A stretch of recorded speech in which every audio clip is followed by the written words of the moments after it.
Bonjour à tous, bienvenue dans l'émission 6 minutes chrono, le rendez-vous quotidien de la rédaction de Lyon Capitale. Aujourd'hui, nous recevons Amaury de Wavrinck, le président du foyer Notre-Dame des Sans-Abris. Bonjour Amaury de Wavrinck. Bonjour. Merci d'être venu sur notre plateau. Alors, je vais juste présenter en deux mots votre association. Vous êtes une association lyonnaise créée en 1950. Votre but, c'est accueillir, héberger, accompagner et insérer les personnes qui sont dans la rue. On vous reçoit aussi parce que c'est la première édition d'une course pieds nus à Lyon. Elle se tient au Parc de la Tête d'Or le 25 mai. Et voilà, c'est une manière de soutenir aussi votre association. On va en parler. Juste avant de parler du détail, combien de personnes vous accompagnez chaque année à peu près au foyer Notre-Dame des Sans-Abris ? On dit qu'on accompagne 7000 personnes, mais en réalité, les généralités, c'est bien, mais retenons que nous hébergeons chaque jour plus de 2000 personnes et que 800 d'entre eux trouvent une solution d'hébergement régulier à la sortie de notre hébergement, que nous avons des accueils de jour qui accueillent vraiment à la journée, pour une douche, pour un café, pour discuter, des personnes qui vivent dans la rue. On a 6 accueils de jour et on va en ouvrir un bientôt très grand, c'est un de nos projets 2025. Et puis on a bien entendu l'insertion professionnelle. L'insertion professionnelle, c'est accompagner les gens vers l'emploi pour qu'ensuite ils trouvent un logement. On peut en parle avant l'émission, vous avez ce dispositif Perle. Alors, peut-être on peut en dire un mot déjà. Alors Perle, c'est un dispositif qui est vraiment un petit joyau, on pourrait dire. Ça veut dire parcours évolutif de retour au logement vers l'emploi. En fait, c'est l'idée qu'on arrête de dire aux gens, en fait, vous n'avez qu'à trouver un logement. Après, vous pourrez chercher un job ou commencer par trouver un job, vous cherchez un logement. On aide aux gens à faire les deux et on les accompagne de manière totalement personnalisée. C'est des gens qui sont très précaires, qui n'ont pas de logement, qui sont en hébergement. En moyenne, 3 à 4 mois après être rentrés dans le dispositif, ils trouvent un job. On les accompagne encore 6 mois parce que ce n'est pas si simple de s'insérer dans l'emploi quand on a un peu perdu les codes. Donc on les accompagne longtemps.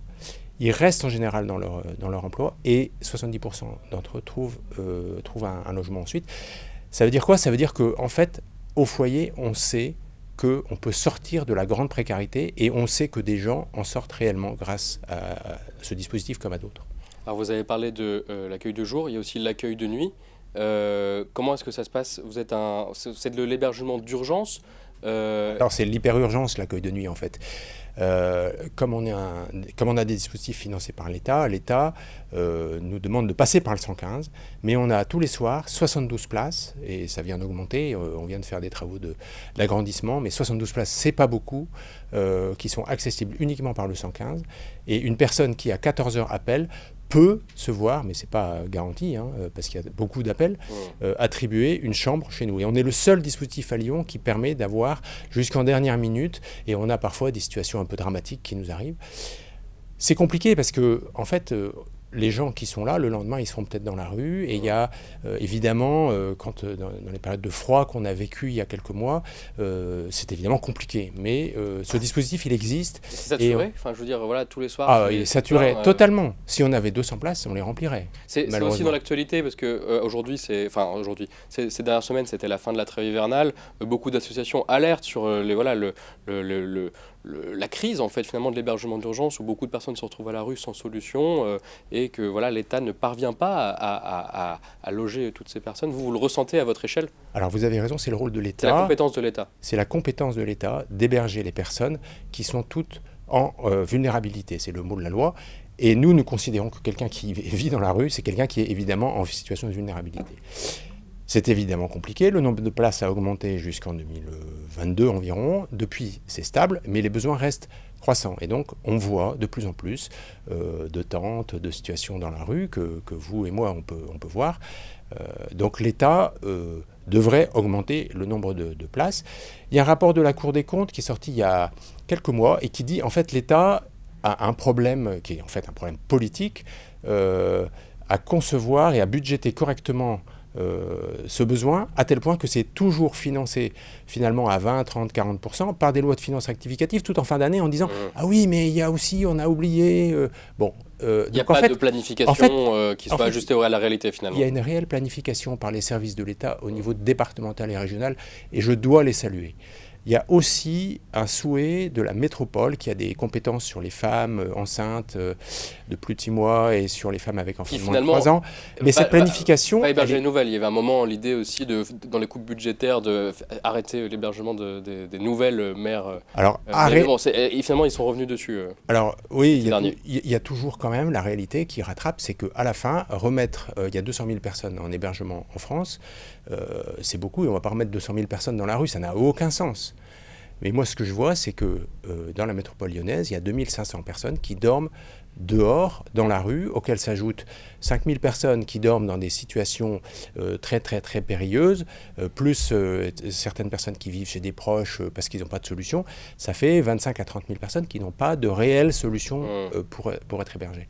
Et donc ça, effectivement, c'est peut-être hors de portée de l'État. Et en même temps, c'est son devoir. L'État est plein de paradoxes et on a une très bonne collaboration avec leurs services, mais ils doivent gérer des situations très paradoxales.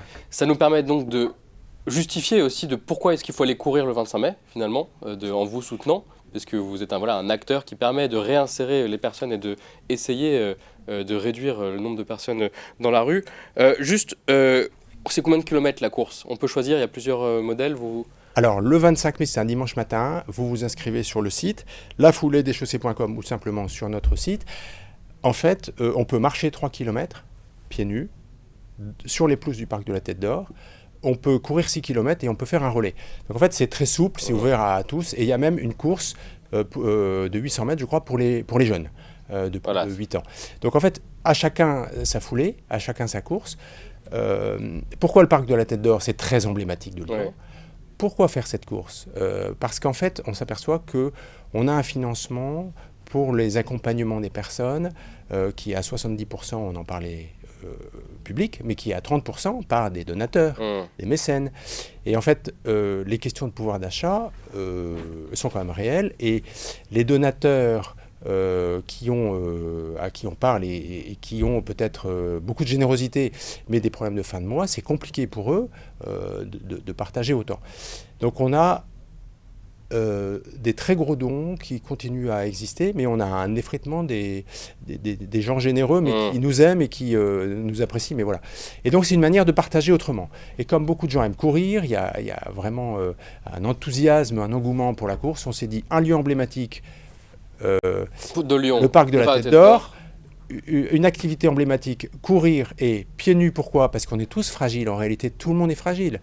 Même les gens qui habitent au Vatican, ils sont mortels. Oui, effectivement. Et donc, c'est bien dans l'actualité. Et c'est bien dans l'actualité. Simplement, c'est la fin des 6 minutes chrono. Je vous remercie en tout cas d'être venu nous présenter la course. Vous l'avez retenu, c'est le 25 mai au parc de la Tête d'Or. Vous pouvez vous inscrire sur le site Notre-Dame des Sans-Abris.